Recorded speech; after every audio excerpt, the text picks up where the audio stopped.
Wisconsin, Michigan, Pennsylvania. This is the heart of Hillary Clinton's electoral map advantage. Take a look at the most recent poll we've seen out of Michigan. 42% to 38%. That's a 4-point race in a state where Barack Obama beat Mitt Romney by 9 points. This is too close for comfort for the Democrats. That's why you see so much campaign activity there. Also, out last night, a brand new Des Moines Register poll in Iowa, 46% to 39%, a 7-point lead for Donald Trump in Iowa. This causes concern not so much about Iowa, which the Clinton folks already thought was out of reach, but what else is happening around Iowa if that is happening in Iowa. Let's go to the electoral map and look at the path to 270. This is the current battleground map. Hillary Clinton at 268, only 2 shy of 270. Where does she go to find it? Well, they feel pretty good about Nevada. They think the early vote there is really good. That gets her over to 274. But this is what's critical. If Donald Trump is able to dig into a place like Michigan, look at that. It drops Hillary Clinton down to 258. Where does she go to find the rest? She must get a big battleground prize like a Florida or a North Carolina. That would do it to get her back over 270.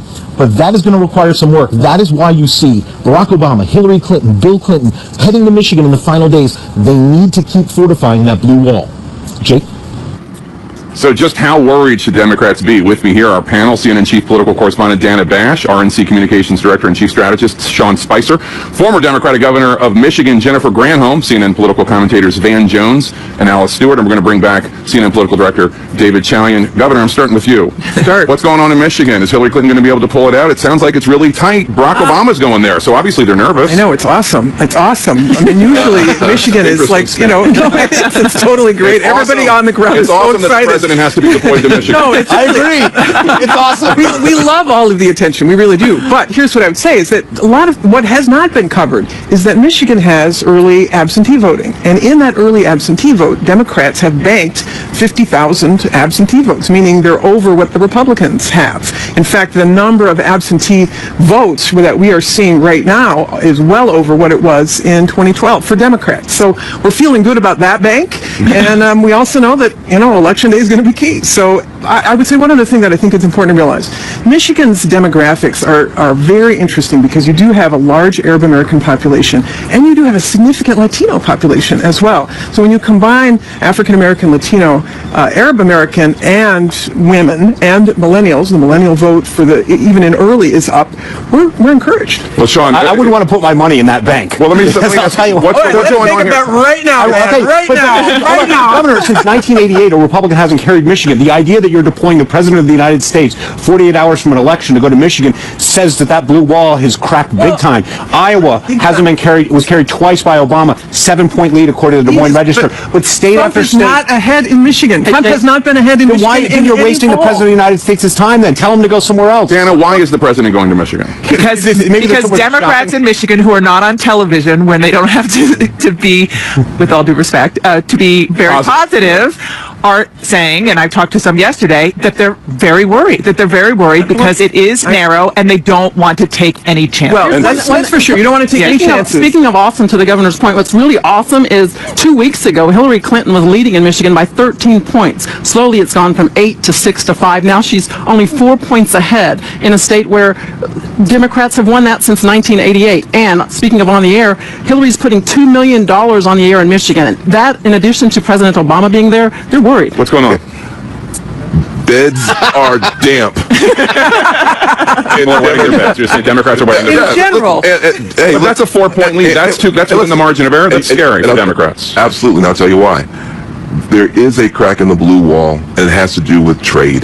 This is the ghost of Bernie Sanders. Yep. There is a discontent with some Democratic voters over trade, and some blame Hillary Clinton, and so you've got to go back there and shore back up. But here's the reality. There is a clear case to be made, and is being made by Democrats to stay home, come here. Listen, you don't like where the bus is going, you don't let a drunk guy drive the bus to solve the problem. But listen, there's no point pretending that there's not some concern here. And David, let me just say, it makes sense that if there is concern that white working class voters who are supporting Trump overwhelmingly in Iowa and Ohio, 2 states where Donald Trump is favored, are really surging and really showing him strong support. Why wouldn't they show up in Michigan? That's right. And I also think this speaks, and Sean probably can speak more to this than anybody else at the table here, but to the power of big data right now. Because what is happening is, and this is both sides, right? I mean, Robbie Mook said Michigan is tightening. He sees it. Robbie Mook, the Clinton campaign manager. The Republicans have absolutely, on the Trump data side, also seen Michigan as a target closing at the end. And what you can do when you have all this data coming in, make these last-minute decisions. That's why in the final week, Bill Clinton twice, Hillary Clinton twice, Barack Obama once, that kind of firepower would not be sent to Michigan unless everybody was seeing there's no question that the polls have been tightening. I don't want to be, completely Pollyanna about it, but I would say to your point, Van, in that very poll that you described where she's 4 points up, she gets better marks on trade than he does by 4 points because people have seen what she has said. Bernie Sanders has been there campaigning for her, and she really has been very clear about wanting to renegotiate. While we're talking about Bernie Sanders, I want to bring in this this tape of a student introducing Bernie Sanders. I believe it was in Iowa on November 5th, and he actually has to be escorted off the stage by Clinton's Iowa communications director. Take a look. She's so trapped in the world of the elite that she's completely lost grip of what it's like to be an average person. She doesn't care. Voting for another lesser of two evils, there's no point. Oops. Got the millennial vote all locked up, huh? Oops. Listen, that wasn't awesome. That wasn't good, and you can't spin that. But here's the reality. You do have a bunch of young folks who still have heartburn and they have rug burn from the primary. And I think there was a view that I think was a mistaken view that the young Sanders voters would act in 2016 the same way the Hillary Clinton's voters acted in 2008. They would come home easily. And in fact, that has not turned out to be the case. And yet, what you're seeing now is a millennial surge. When you look at Funny or Die, when you look at all the pop icons that are coming out, it's actually starting now to be cool to be for Hillary Clinton. And that's going to make a big difference on Tuesday. I think that this election needs to be kept in perspective. 2 months ago, it was going to be electoral disaster for Republicans. We weren't going to keep the Senate. We potentially could lose the House. Now we are going to keep the Senate unequivocally. I feel very good about that. But look at what the states that we're competing in. Every single one of them is one that Barack Obama won twice. Florida, Ohio, North Carolina, yes, Romney got that one. But Iowa, New Hampshire, Nevada, Pennsylvania, Michigan, Wisconsin.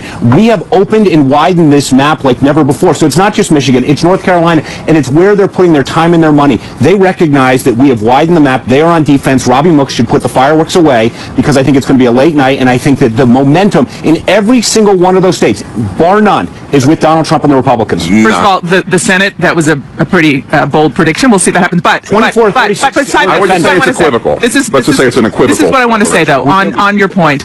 North Carolina, perfect example. I did a story on the millennial vote in North Carolina recently, and there was no question. It actually did surprise me how much remaining opposition there was to Hillary Clinton.